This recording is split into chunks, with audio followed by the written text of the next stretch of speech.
Nous allons accueillir Matthias Fekl au Sénat, qui est le ministre du Commerce extérieur, pour discuter du fameux traité d'échange avec le Canada, le CETA, qui est le petit frère du TAFTA, qui finalement lui ressemble comme deux gouttes d'eau. J'ai été à Berlin pour manifester contre ces deux traités de libre-échange, d'abord parce qu'ils nous fragilisent économiquement de façon tout à fait redoutable. Je pense en particulier à l'agriculture, mais à quelques autres secteurs aussi. Ça fragilise nos normes environnementales et bien sûr, aucune norme sociale n'est prévue.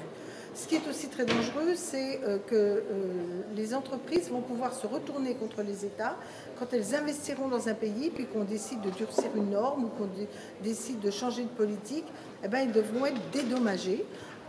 Et dans le cas de litige, eh ben, ce n'est pas une juridiction normale qui va se faire, mais un système d'arbitres qui ne seront pas des juges et qui vont pouvoir, au nom d'un intérêt général, sans avoir été élu par personne, décider qu'un État peut être condamné. Aujourd'hui, c'est un traité considéré comme mixte par l'Union européenne, donc il va falloir qu'il soit voté par le Parlement européen, mais aussi ratifié par les États membres. Et donc, la Commission, pour essayer de gagner du temps et nous faire la politique du fait accompli, va essayer de prendre en compte des mesures provisoires, considérer que ce traité est valable pour toute une série de sujets et va donc considérer qu'il s'applique dès à présent.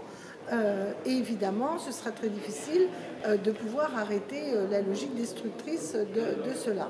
C'est pourquoi nous demandons que le gouvernement français s'oppose à une application immédiate de ce traité tant que tous les parlements n'ont pas voté, et donc nous demandons un moratoire sur le CETA.